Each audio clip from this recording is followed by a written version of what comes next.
Pardon the interruption, but I'm Mike Wilbon. It's International Day of Friendship, Tony. Who's your best friend? I'm Tony Kornheiser, a man who's co-hosted this show with me for years. Pablo Torre. What do you think? What do you think? What? Pablo Torre. Yeah. Very funny. No, it's you. Very funny. Of course it's you. You and Pablo it's you hanging out. Yeah, it's you and my dog Chessie who's in the room with me right now. And I hope won't bark. Welcome to PTI, boys and girls. In today's episode, baseball's trade deadline approaches. A professional golfer pulls out an 18-inch putter, and Dan Graziano joins us for 5 good minutes. But we begin today with the National League Central showdown between your Cubs, Wilbon, and the Brewers. The teams had been even atop the division entering this series, but the Brewers easily took the first 2 games, twisting Wilbon into a pretzel. This afternoon, the Cubs finally delivered some relief, winning the 3rd game. Wilbon, how important was it for the Cubs to stave off a sweep? Huge, Tony, and not for the standings. We're going to get 5 games back in Wrigley with the Cheese Heads coming up fairly soon. So it's not the standings. Although being 1 back as opposed to being 3 back, it is a better thing. But last night, I stayed with the Cubs-Brewers game, even though we were getting hammered. It was like 9-3 after Vaughn hits a grand slam for the Brewers. And I stayed with the game, and I told a dear friend who is a lunatic like me over the Cubs, she says, why are you staying with this? And I said, because I want to see what kind of fight they've got. I want to see if the Cubs want to fight the Brewers like a true rival. And so tomorrow they come out with the right attitude, and they did. Shota Imanaga was not great. He's been better, but he got them through those early innings, Tony, and the Cubs built the lead, and this was necessary to fight them. The Brewers the Brewers are the best team probably in baseball. Yes, better than the Dodgers right now. But I think the Cubs know they can hang with them, but you got to fight them. This fight's going to go right through the end of September, so today was huge in that regard. Yeah, I don't have the passion you have, but I agree with you that it was important for the Cubs to win this game. I mean, the Cubs got thumped in the first 2 games. The scores are 8-4 and 9-3. That's a 10-run differential in 2 games, and the teams were going in opposite directions. Prior to today, I believe the Cubs had lost 6 out of 9, and prior to today, Milwaukee had won 8 out of 11. If you go back to May 25th, Milwaukee was 39-15 in that stretch of time, which is a fabulous record, the best in baseball for that period of time. And the Cubs, and we need to say this, the Cubs are having a great season, but Milwaukee was running them down and running them over. And there's an irony here, as you're well aware of, that Craig Counsell had left Milwaukee to manage the Cubs. And Milwaukee had picked up a couple of really good people in the last couple of months. The Quinn Priestley, who I believe beat the Cubs yesterday, 11 starts, his last 11 starts, 9-0, Priestley rather, 9-0 and a 2.60 ERA. They picked up, and that's better than your boy, The Miz. They picked up Andrew Vaughn to play some first base his last 15 games, batting .375. So everything tracks well for Milwaukee. That's why it's so important for the Cubs to stay above water with this and win this game. Yeah, I agree. Day of relief for me. Meanwhile, baseball's trade deadline is about 24 hours away, and we've already got a little bit to discuss. The Angels landed pitchers Luis Garcia and Andrew Chafin from your Nationals, a sign that the Angels think they're going for it. And Twins shortstop Carlos Correa was out of the lineup today, and Bob Nightingale's reporting that Correa has told friends he'd be willing to waive his no trade to return to the Astros. Tom, where do you want to start? I'm going to start with the Nationals. I'll just add parenthetically that at one point today they were down 9-1, so I don't have a lot of faith in them. These 2 pitchers, Garcia and Chafin, are relievers for the Nationals. The Nationals have, as you know, because I say it all the time, statistically, the worst bullpen in all of baseball. The ERA going into today was 5.66. So whoever you pick up from the Nationals, you're not getting Mariano Rivera. Okay? Garcia's ERA is 4.10, which is nothing special. Chafin has been good. In the 20 innings that he's pitched, his ERA is 2.70. But the point for me is that the Nationals bullpen is terrible. There ought to be like hazard tape around it. Whoever he gets not going to help you. If, in fact, the Angels, by doing this or going for it, you would say to them, well, why didn't you pick up relievers from a better bullpen? My belief, Mike, is that Mike Trout's not getting to the playoffs unless the Angels trade him. They trade him this year to a team that's going to the playoffs. Yeah. The Correa thing would have been very interesting 5 years ago when Correa was great. He is not great today. Not great today. So far this year, batting .267, got 7 home runs, 31 RBI. It's his least production of his entire career. I will concede it'll be fun to see him in Houston, fun to see him with Altuve, though they won't be playing next to each other. He'll be playing third base, and isn't Altuve in the outfield this year most of the time, right? So the point with the Astros is they make the right moves. They do. Yeah. Everything the Astros do. Yeah. They over now a series of years, they get it right. And maybe Correa needs that emotionally. Maybe he knows. I remember when he went to the Twins, it was like, whoa, this is a great move for the Twins. They're getting a truly great player. And then, then it sort of peters out, as you point out, and there's less production. Going back to the Astros could be a brilliant stroke, could be. These other moves so far are around the fringes. The big guns are still out there waiting to be dealt, and I guess we're going to come down to the 11th hour right here in the desert. We're waiting for a team that could basically just say could cave and go all prospects and get rid of big-time front-line players. The Diamondbacks could do that. It has not happened as of this moment, but it could. So there's a lot more to talk about coming, we would think. Tyler Rogers is a very good reliever. He just went to the Mets from the Giants, and that is a pretty big move for the Mets. I mean, they need, well, everybody needs relief, 1.80 ERA. That is a good move for the Mets. Yeah. We turn to golf now, and one of the more unusual visuals you'll ever see. It is Canadian club pro Philippe Guerapé showing off his new putter. That putter is only 18 inches long. It's legal, and it's weird looking to see Guerapé bend over like this. But as you see, Mike, the putt goes in. Yesterday, Guerapé shot 71 in the PGA Championship of Canada. So, Wilbon, does this short putter deserve shade or praise? Shade. Shade. You can't praise that. If you took out that putter, wherever we play, and particularly at Columbia, the ridicule I and everybody in the group and everybody on the golf course would heap on you would be deserved. Now, having said that, if you're playing for a living, whatever gets that putt down is fine. I mean, I can justify it. I can defend him. But would I still make fun of this? Are you kidding me?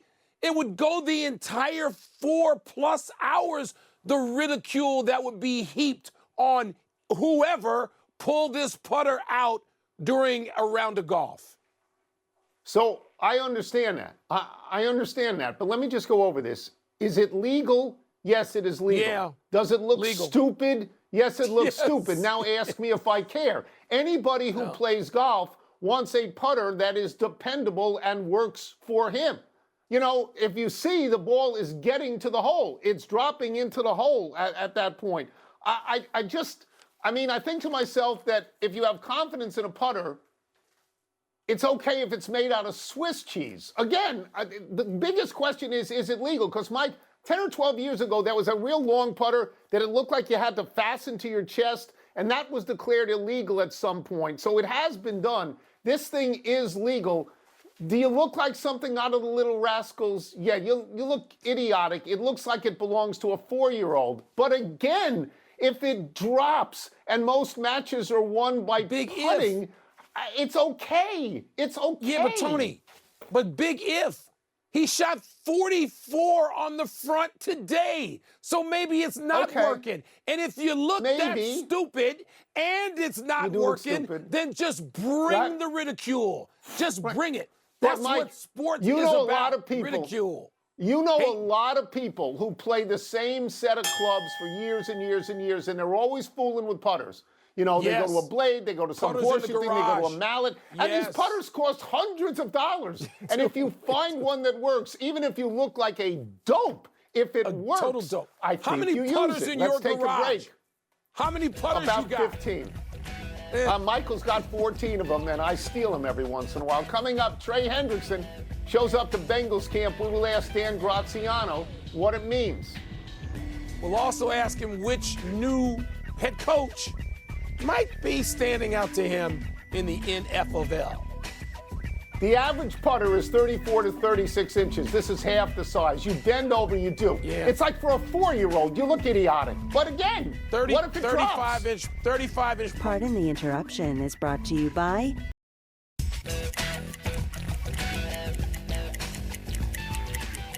We have several football questions for our good friend, ESPN National NFL Insider, Georgetown's own Dan Graziano. Let's start with this. The Bengals celebrated pass rusher Trey Hendrickson. He converted his holdout into a hold-in today. Does this mean, in your opinion, that he's close to a deal? It does not. It means that he was sick of being fined $50,000 a day in an effort to get more money. That's a little incongruous. So he shows up today, and he's not going to practice, I'm sure, until this is settled. Bengals have offered him a deal. They believe it's fair. He disagrees. He wants more guarantees in future years. That's not something the Bengals have tended to do throughout their history. In fact, they broke precedent for Joe Burrow and Jamar Chase, but that's about it. So Trey Hendrickson at age 30, not a guy that the Bengals feel comfortable guaranteeing money to in future years beyond this one, and that has been the source of the dispute. At some point, somebody's going to have to move in the other's direction, but they have a few weeks to get this sorted out, and the fact that he's there is at least a positive as they prepare for their season. The Bengals being the Bengals. Some of us were covering that stuff 30 and 40 years ago. Let's move to a place more familiar to Tony and me, Washington, where Terry McLaurin is having a hold-in. You're going to be there tomorrow, Dan, with the Commanders. What's the latest on McLaurin and his contractual situation? Kind of similar. I mean, another player who's, where the first number turned from a 2 to a 3 or will soon. And he's asking for high-end wide receiver money. He believes he's earned it. He's been the good soldier there, the good teammate, through a lot of difficult times. And now that it's good, he wants to be rewarded, and fair enough. So, so far, he's asking for more than Washington has been willing to give. The wide receiver market has gone well past $30 million a year for the top guys. There are teams out there that think that that's crazy, that there's like 7 or 8 good ones coming out in the draft every year. I'm not saying Washington is one of those teams, but there is a little bit of a pushback in some places about where the wide receiver market has gone. I think Washington's willing to pay Terry McLaurin, but there's a little difference of opinion in terms of how high the number needs to be. And right now, same situation as Hendrickson. He's there, not practicing, and at some point, something's going to have to give. Well, we know all the new head coaches are in camp. They're practicing and running practices, 7 of them, Dan. Is there one that has a favorite storyline for you, one of those 7 you are watching more closely than the others? My favorite storyline is Travis Hunter, and that's a new head coach in Liam Cohen in Jacksonville. I'm extremely excited to see what they come up with for him. I was at their camp on Sunday and talked to Liam Cohen and talked to the GM James Gladstone about the ways they're trying to prepare Travis Hunter for a dual role, something we really have not seen to the level I expect to see it with Travis Hunter. So I think that's fascinating. Obviously, Liam Cohen has to get the offense in shape, and Trevor Lawrence playing the way we've always thought he should be playing. But I think the Travis Hunter story is one of the coolest ones right now in the NFL. And if you ask me about new head coaches and good stories, that was the first one that popped into my head. Yeah, we'll get you out of here on this. We know Travis Hunter is going to play. That's different from this question, because this question is about Browns quarterbacks, and we don't know who's going to play. They have 4 quarterbacks, including 2 draft picks. Kenny Pickett has an injured hamstring. How do you see this whole situation playing out? Look, Pickett, I think, was a factor, had a real chance, and may still, depending how long he's out. But the issue has been getting enough reps for all 4 guys. So Pickett's injury might help guys like Dylan Gabriel and Shedeur Sanders get more reps. They don't feel like they need a ton of reps for Joe Flacco. They know what he can do, but the rookies may have a chance to get more practice reps as a result of the Pickett injury, and maybe that helps the case of Gabriel or Sanders to be the week 1 starter, or at the very least start at some point this season. I think remember, the Browns had Kenny Pickett before they had any of these other guys. So I think they want to give him a chance if he's healthy, but right now he's not, and that will force them to take a longer look at some of the rookies. Guys, it's really kind of a mess. I think the best thing you can say about the Browns quarterback situation is they have 2 first-round picks in next year's draft. Unbelievable. This year is already The last time we asked Thanks, about Dan. Cleveland this year, I hope. Thanks, Dan. Yeah. Wonderful appearance. Thank you, Dan. You got it. Let's take one last break. Still to come, Orioles outfielder Cedric Mullins makes another improbable catch. He's living above the fence line. He is. Daryl Morey says many NBA executives do not think the Lakers' bubble title is legit. Ooh. Haterade. Daryl Morey, how many titles has Daryl Morey won again? Refresh my memory on this. I know he's your boy. How many titles? Less than 1, correct? Less than 1. Yeah, okay. Yeah, first birthday Bud Selig, the former commissioner of baseball, was the owner of the Milwaukee Brewers, not to mention a car dealer in Milwaukee. Great friends with Hank Aaron. Wilbon, didn't you tell me you had dinner with Selig in Arizona? Selig was More than chosen once, right commissioner here in after the Scottsdale. owners had enough with Fay Vincent and turned to a fellow owner. Selig was either acting commissioner or official commissioner of baseball from 1992 to 2015. That is a long run. During Selig's tenure, there was that dispiriting impasse that canceled the 1994 World Series. There was an expansion of playoff rounds and the installation of interleague play, and also under Selig's watch was the uplifting retirement of Jackie Robinson's number 42. In my 40-plus years, Bud Selig, one of my favorite people to cover in all that time in sports. And yes, I was fortunate enough to be invited to his home by his lovely wife, Sue, to have dinner with Bud Selig and Hank Aaron. What's better than that, Tom? Wow. Bud Selig, I know there's that 1994 World Series thing you can't get away from, but there's so many other things that happened. Remember when we said he was hiding under his desk and he called us early in the PTI history and said, put me on tomorrow? And of course, we did. Love Bud Selig. Happy anniversary, Katie Ledecky. On this day 12 years ago, at the age of 16, the DC-born swimmer crushed the world record in the 1,500-meter freestyle for her second goal at the World Swimming Championships in Barcelona. Ledecky broke the previous record by more than 6 seconds. She has gone on to lower that record 5 more times, with an all-time best of 15 minutes, 20.48 seconds in 2018. Yesterday, Ledecky again won the 1,500 at the Worlds in Singapore. Ledecky is the most decorated female swimmer in history, with 42 medals across the World Championships and the Olympics, including 31 golds.